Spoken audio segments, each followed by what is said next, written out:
எப்பொழுது நம்ம வந்து செவ்வாய்க்கிழமையில தங்கம் வாங்கினோம்னாலுமே உங்களுக்கு தங்கம் அடகு வீட்டுக்கே போகாது. பர்பஸ்ஃபுல்லாக ஒருத்தங்க வந்து அந்த மாதிரி தான் பண்ணணும் அப்படின்னு நான் இதை பலகாலமாக சொல்லிக்கிட்டு இருக்கேன். நிறைய பேருக்கு தெரியாது. நம்ம வந்து என்ன சொல்கிறோம், இப்போ தங்கம் அப்படின்னா எல்லாருமே வந்து வியாழக்கிழமைன்னுவாங்க, இல்லைன்னா ஞாயிற்றுக்கிழமை அப்படின்ற மாதிரியான விஷயமா இருக்கும். குரு புஷ யோகம், ரவி புஷ யோகம்னு பேசுவோம். ஆனால் ஆக்சுவலி என்னென்னா, தங்கம் அப்படின்ற ஒரு விஷயத்தை பொறுத்த வரைக்கும் ஸ்வர்ணம் அப்படின்ற ஒரு விஷயத்திற்கு மட்டும்தான் குரு காரணி. அதாவது தங்க கட்டியாக இருக்கணும், தங்கமாக இருக்கணும். நம்ம தங்கத்தை அப்படியே எடுத்துகிட்டு வந்துட முடியுமா? இல்லை, வச்சுட்டு நமக்கு ஒன்றும் பிரயோஜனம் இல்லை. நம்ம சேவிங்ஸுக்கு இன்வெஸ்ட்மெண்ட்ஸ்க்கு வேணால் வச்சுக்கலாம். ஆனால் உங்களுக்கு ஜுவல்லரியாக தானே வாங்குவீங்க. நீங்கள் போனாலும் சின்னதாக ஏதாவது ஒரு தோடாவது வாங்கிட்டு வரணும்னு நினைப்போம். ஸோ அப்போ அது மாதிரியான விஷயத்திற்கு காரணி யார் என்று பார்த்தால் சுக்கிரன் தான். சுக்கிரன் உங்களுக்கு ஜுவல்லரி வேணும்னா சுக்கிரன் தான். வெள்ளிக்கிழமை தான் போய் வாங்கணும். அப்போ அதே மாதிரி வந்து பார்த்தீங்கன்னா செவ்வாய்க்கிழமை வாங்கும் போகக்கூடியது கடனுக்கு போகாமல் இருக்கும்.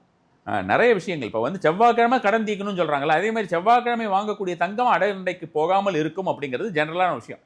ஆனால் அப்படியெல்லாம் கிடையாது. நான் வந்து கை நீட்டில் ஆள்கிட்டெல்லாம் கடன் வாங்கியிருக்கேன், செவ்வாய்க்கிழமை போனாலும் நான் யார்ட்டையாவது கடனை வாங்காமல் வரமாட்டேன்னு ஸ்டடியாக நிற்கிறவங்களை நம்ம ஒன்றும் பண்ண முடியாது. ஜென்ரலாக சொல்லக்கூடிய ஒவ்வொரு முகூர்த்த விஷயங்களை சொல்லுவது போல் இந்த மாதிரியான விஷயமா சொல்லுவாங்கன்னு வச்சுக்கோங்களேன்.